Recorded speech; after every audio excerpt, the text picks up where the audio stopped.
Halo semua, kami dari kelompok 9 yang terdiri dari Edrea, Nadia, dan Shane akan mempresentasikan tugas inspeksi K3L dari Laboratorium Kolaborasi Merck. Berikut adalah outline yang akan kami bawakan. Yang pertama ada deskripsi lab, yang kedua form inspeksi dan dokumentasi, yang ketiga hasil analisis lab, dan yang terakhir kesimpulan. Laboratorium Kolaborasi Merck ini berlokasi di lantai setengah Departemen Biologi FMIPA Universitas Indonesia dengan PJ Laboratorium K. Hanifah Suraya SSI.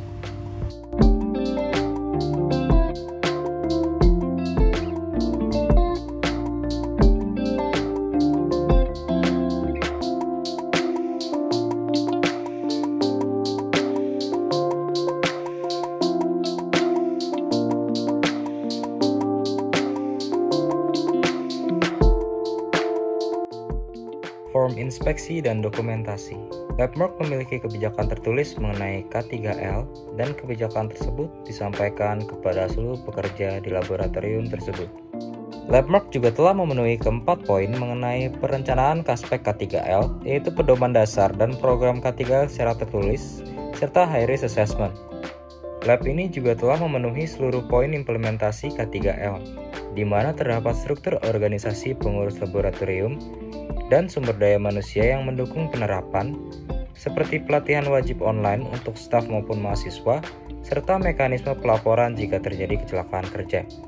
Tata lingkungan kerja di Merck sudah memenuhi keseluruhan poin, seperti dalam hal akses masuk, housekeeping yang terjadwal, dan penyimpanan barang yang sesuai dengan peraturan. Namun, untuk lantai live, masih menggunakan lantai biasa sehingga tidak anti-slip.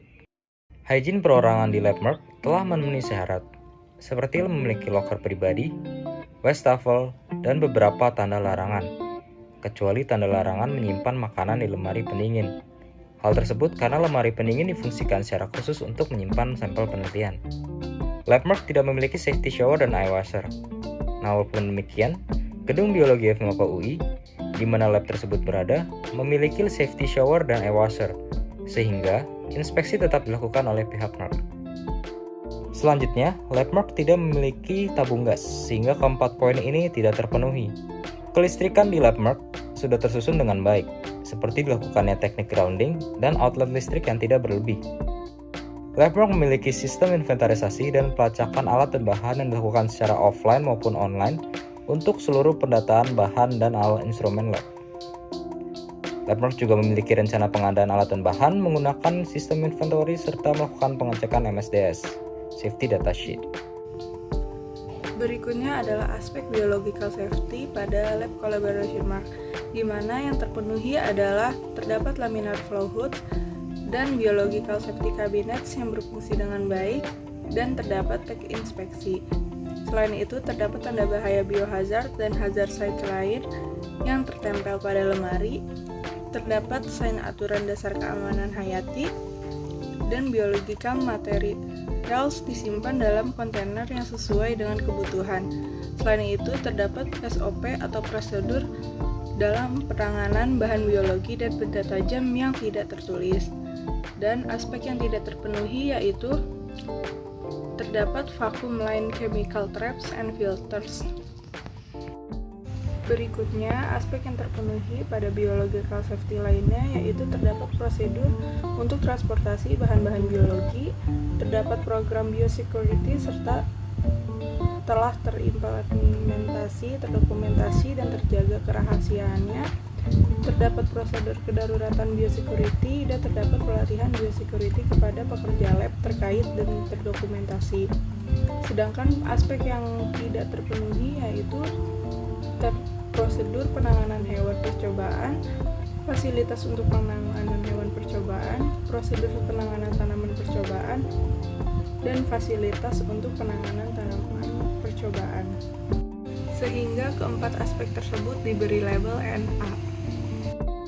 Berikutnya adalah aspek chemical safety pada lab kolaborasi Merck, di mana yang aspek terpenuhi yaitu larangan menggunakan pipet melalui mulut, sentrifugal mempunyai interlock lids dan dilengkapi dengan warning sign pada tutupnya, dan ada pula melakukan melakukan pengemasan bahan kimia dalam wadah tahan lama dan anti bocor, dan pelabelan bahan kimia mengadopsi GHS.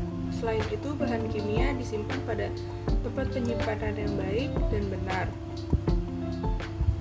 Sedangkan aspek yang tidak terpenuhi yaitu di mana staf atau mahasiswa mengetahui apa yang harus dilakukan jika terjadi chemical emergency seperti tumpahan dan ledakan bahan kimia. Selain itu, tidak ada juga lift khusus barang untuk mengangkut bahan kimia. Selain itu, botol kontainer tempat menyimpan reagen yang mengandung asam atau alkali kuat ditempatkan pada spill trays, di mana di lab collaboration mark reagen tersebut tersimpan di dalam chemical storage. Berikutnya, aspek yang terpenuhi lainnya pada chemical safety yaitu tempat penyimpanan bahan kimia yang berada tidak di atas mata dan sulit untuk dijangkau. Selain itu, tersedia pula dokumen SDS atau Safety Data Sheet dan bahan kimia cair yang dilengkapi dengan tempat penyimpanan sekunder diletakkan atau secondary containment. Dan selanjutnya ada pula cairan yang mudah terbakar disimpan dalam rak penyimpanan bahan mudah terbakar atau flammable safety cabinet yang sesuai standar.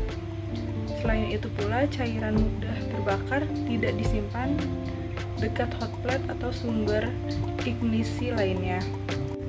Berikutnya adalah aspek yang tidak terpenuhi pada chemical safety, yaitu bahan kriogenik disimpan pada refrigerator dengan suhu minus 23 derajat Celcius. Dan ada pula aspek mengenai lumut yang tidak terpenuhi. Selanjutnya adalah aspek physical safety pada lab kolaborasi MARK, di mana aspek yang terpenuhi yaitu kuantitas dan kualitas penerangan yang baik. Sedangkan aspek yang belum terpenuhi yaitu pengukuran kebisingan pada area kerja yang mempengaruhi kinerja para laboran di lab. Dan pula terdapat ventilasi udara yang berupa air purifier, sehingga kita beri tanda NA. Selanjutnya adalah aspek ergonomic safety dari lab collaboration MARK, yaitu yang telah terpenuhi adalah terdapat manual handling aids dan cara penggunaannya, kemudian benda yang sering digunakan disimpan mudah dijangkau oleh tangan, yaitu diletakkan di bench, kemudian penggunaan kursinya juga kursi ergonomis yang sesuai dengan postur tubuh. Untuk yang tidak terpenuhi adalah tidak adanya step ladder atau tangga untuk menjangkau barang yang diletakkan di atas. Selanjutnya adalah aspek radiation safety. Pada lab kolaborasi MARK sendiri tidak digunakan untuk penelitian menggunakan bahan-bahan radioaktif, sehingga radiation safety ini dikategorikan sebagai NA. Selanjutnya adalah aspek mechanical safety. Pada aspek ini yang telah terpenuhi adalah terdapat complementary equipment untuk meminimalisir injury seperti dengan adanya kotak P3K, kemudian dilakukan maintenance alat secara berkala dan lock tower sebelumnya, serta maintenance tersebut dilakukan sesuai dengan prosedur. Namun hal yang belum terpenuhi adalah tidak terdapat primary safeguarding pada point of operation dan bagian mesin lain yang berpotensi menimbulkan bahaya. Selanjutnya adalah aspek alat pelindung diri atau APD. Pada lab kolaborasi MARK, tidak terdapat sign pemakaian APD yang spesifik serta tanda larangan pemakaian APD di luar lab. Kemudian tidak tersedia APD yang sesuai dalam kondisi baik dan disimpan dengan benar karena memang tidak disediakan. Pengguna lab sebelum memasuki lab MARK harus sudah menggunakan jas lab atau APD lain sebelum memasuki lab dan melakukan penelitian di lab MARK. Selanjutnya adalah aspek lingkungan yang berkaitan dengan limbah. Pada lab collaboration MARK terdapat SOP penanganan limbah laboratorium namun tidak dokumentasi.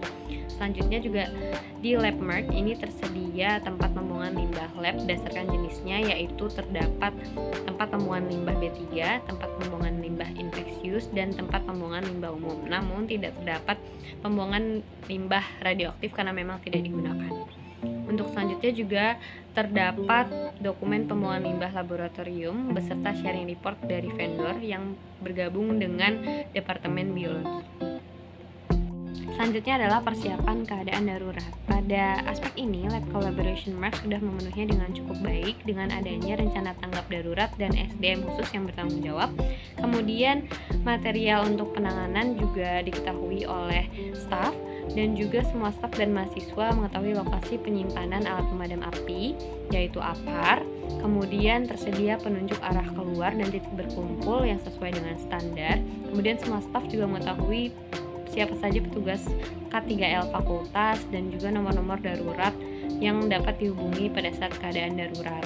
Kemudian staf juga dan mahasiswa di laboratorium sudah mendapatkan pelatihan dan simulasi penanggulangan keadaan darurat dan terdokumentasi.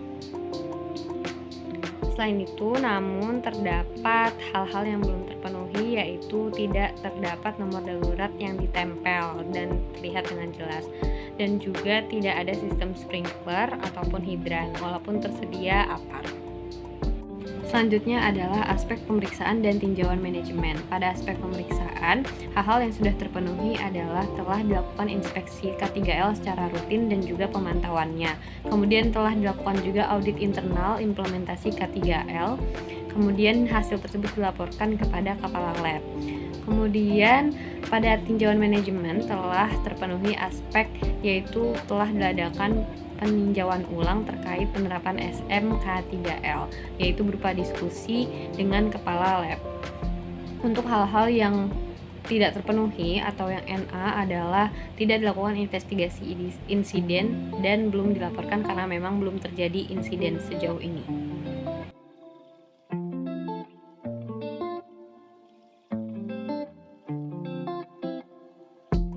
Berdasarkan hasil analisis lab yang dilakukan, dapat diketahui bahwa Lab Collaboration Mark sudah memenuhi aspek implementasi K3L dengan sangat baik, dengan menerapkan program kebijakan dan komitmen K3L, dan juga lingkungan kerja laboratorium yang disesuaikan dengan tujuan penggunaan lab dan pembatasan akses masuk dan memiliki penataan lab yang sesuai. Selain itu, pengendalian operasional juga telah dilaksanakan dengan baik dan sesuai dengan biological safety dan chemical safety. Selain itu, kajian perorangan dan juga susunan kelistrikan, inventarisasi, pelacakan dan pengadaan alat dan bahan juga telah tersedia dengan baik dan diterapkan dengan baik. Selain itu, Lab Collaboration Mark juga mengadakan inspeksi secara berkala, yaitu berupa pemeriksaan dan tinjauan ulang manajemen. Namun terdapat beberapa hal yang belum terpenuhi, diantaranya adalah lantai lab yang tidak menggunakan ban anti-slip dan juga tidak terdapat ventilasi udara. Kesimpulan. Secara keseluruhan, laboratorium kolaborasi Merck dapat dikatakan memiliki implementasi K3L yang baik dan memiliki susunan laboratorium maupun alat dan bahan yang menunjang fungsi penggunaan lab. Berdasarkan inspeksi mengenai keselamatan, kesehatan kerja, dan lingkungan K3L di laboratorium kolaborasi Merck yang telah dilakukan, presentasi pemenuhan SMK3L Laboratorium Kolaborasi Merck adalah sebesar 82,98%. Sekian dari kelompok kami, terima kasih.